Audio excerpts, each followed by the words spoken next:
HP ini sebenarnya bagus ya, udah dapat upgrade dari generasi sebelumnya. Cuma sayang gara-gara rilis setelah si warnanya AMOLED, HP ini tuh yang harusnya dapat apresiasi justru harus terima kenyataan. Kalau HP ini tuh cuma jadi bayang-bayang aja.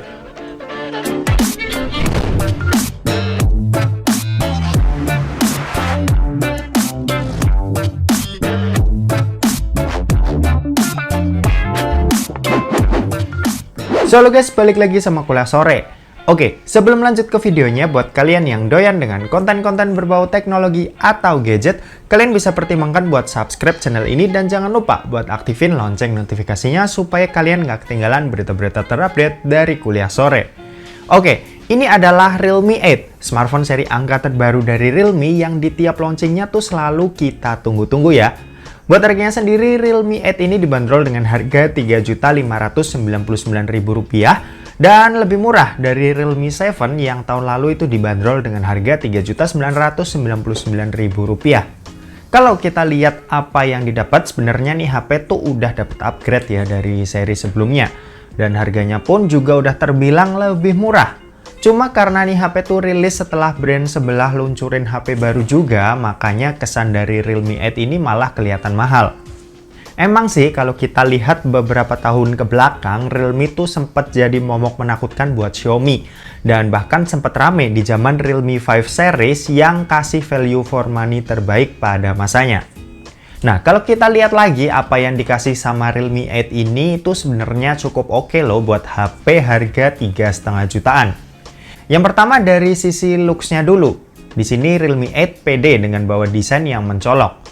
Tulisan Dare to Live yang hampir mengisi 30% dari bodinya ini jadi kontroversi ya. Karena ada beberapa yang pro dan ada cukup banyak juga yang kontra sama hal kayak gini. Sebenarnya ini balik lagi ya ke selera kalian kayak gimana. Kalau nggak suka ya udah kalian nggak usah beli atau usaha dikit dengan pakein case yang nutup bodi belakangnya. Tapi kalau kalian suka ya fine-fine aja buat mamerin desain belakangnya ini. Buat material yang dipakai, ini glossy dan ini juga gampang banget buat nyeplak sidik jari. Sementara buat modul kamera ini bentuknya mengotak, di mana ada 4 buah kamera yang diameter framenya ini sama.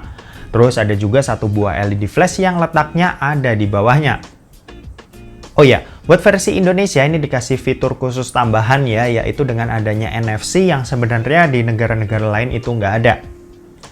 Kalau buat frame dari HP ini itu bermaterialkan plastik juga yang dimana tuh di sisi atas ini ada lubang mikrofon, di sisi kanan ini ada tombol volume dan tombol power, terus di sisi kiri ada SIM tray slot yang menampung 2 buah kartu nano SIM dan 1 buah kartu microSD tambahan.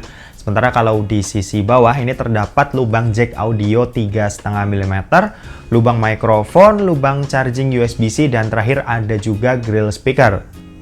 Kalau urusan layar, Realme 8 ini dibekali dengan layar berpanel Super AMOLED dengan resolusi Full HD dan luas layar itu sebesar 6,4 inci. Buat dipakai nonton, ini jelas udah enak banget.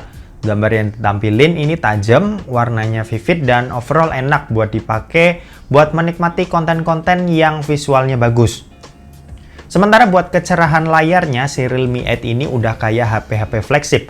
Rata-rata HP pada umumnya itu kan punya kecerahan layar 400 nits ya, dan kalau di sini tuh punya kecerahan layar di 1000 nits, jadinya ini masih tergolong enak kalau kita pakai HP ini di luar ruangan. Karena udah pakai layar berpanel Super AMOLED, jadinya HP ini tuh juga udah mendukung fitur Always On Display dan ada juga fitur fingerprint di dalam layar yang kecepatannya ini lumayan cepat. Cuma ya belum secepat HP-HP flagship yang udah pernah aku coba. Untuk performanya, si Realme 8 ini dibekali dengan chipset MediaTek Helio G95 dengan fabrikasi 12 nanometer dan dukungan kartu grafis Mali G76MC4. Buat kapasitas yang tersedia ini cuma satu ya yang resmi rilis di Indonesia, yaitu yang 8/128 GB. Kalau ngomongin performanya buat kegiatan kasual sehari-hari kayak main sosmed, baca berita, nonton YouTube atau sekedar balas chat, HP ini tuh udah power kill banget. Ya istilahnya udah nyaman lah buat bukain aplikasi-aplikasi ringan kayak gitu. Terus kalau buat main game kayak PUBG Mobile di smartphone ini kita bisa dapetin settingan Smooth Ultra dan HD High yang kalau dimainin ini enak-enak aja. Aku di sini ada 3 kali mainin ya, dan hasilnya cukup nyaman dimainin di settingan grafis yang berbeda-beda. Kalau dipakai main Genshin Impact ini baru kerasa. Di game ini kita bakalan dapat settingan default medium yang sebenarnya udah lumayan enak. Cuma di settingan ini cukup menguras kinerja nih HP ya, dan bikin cepat panas. Aku juga sempat nyoba buat paksain main di settingan tertingginya, dan alhasil nih HP tuh rada kurang nyaman buat dimainin. Mungkin solusi terbaiknya pakai aja settingan lowest-nya demi dapetin pengalaman main game yang lebih asik dan lebih lama juga. Kalau buat dayanya, Realme 8 ini dibekali dengan baterai berkapasitas 5000 mAh. Buat ketahanannya ini tergolong awet ya, soalnya layar AMOLED di sini juga turut andil dalam penghematan dayanya ini. Kalau buat pengisian dayanya di Realme 8 ini tuh kita bisa dapetin kecepatan ngecas 30 watt yang bisa isi daya smartphone ini dalam waktu 25 menit tuh bisa keisi sampai 50%, dan dalam waktu 1 jam ini udah keisi sampai penuh. Untuk masalah kamera, si Realme 8 ini dibekali dengan 4 buah kamera di bagian belakang yang punya resolusi 64 megapiksel pada kamera utama, 8 megapiksel pada kamera ultrawide, 2 megapiksel pada kamera makro, dan 2 megapiksel pada kamera depth sensornya. Sementara buat kamera di bagian depan, Realme 8 ini dibekali dengan 1 buah kamera yang punya resolusi 16 megapiksel yang posisinya di pojok kiri atas kayak gini. Buat hasil ini cakep, khas Realme banget yang gambarnya ini enak buat langsung dinikmatin. Gambarnya juga lumayan tajam, saturasi dan vibrance-nya ini cukup nyala, dynamic range-nya ya lumayan oke lah, dan detail gambarnya juga terbilang bagus. Overall bagus lah buat kualitasnya.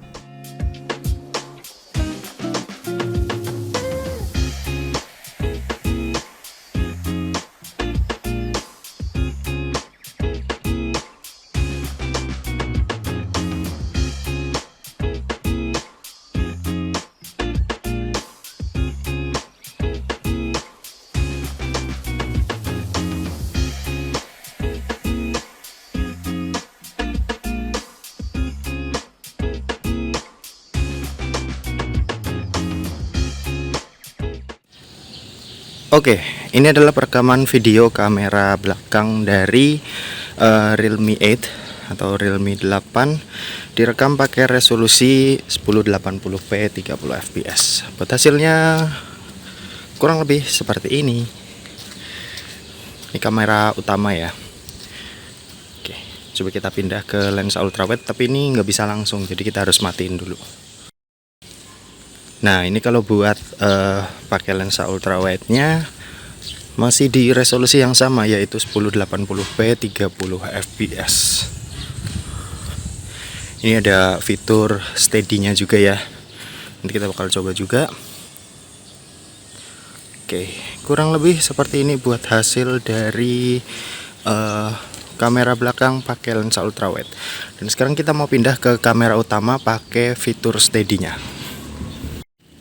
Yap, ini fitur steady-nya pakai lensa utama, cuma bisa ini. Dan ini gambarnya agak sedikit nge-crop ya, atau nge-zoom. Dan seperti ini kurang lebih buat hasilnya kalau dipakai jalan biasa. Gimana, kalian bisa nilai sendiri buat kualitasnya. Kita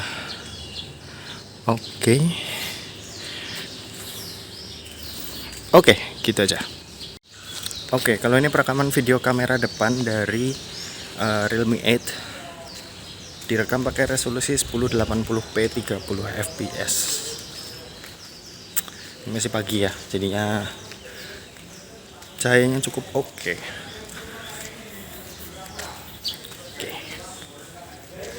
Gimana menurut kalian buat hasilnya? Oke, kita coba balik. Ini kalau backlight kayak gini ya. Oke, mungkin kayak gitu aja buat rekaman video kamera depan. Oke, kita balik ke studio. Oke, kalau ini lagi nyobain dual view videonya dari Realme 8. Dan ini bisa kalian pakai kalau lagi ngevlog gitu ya, lagi nge-review. Ini adalah keyboard dari Press Play Voyager.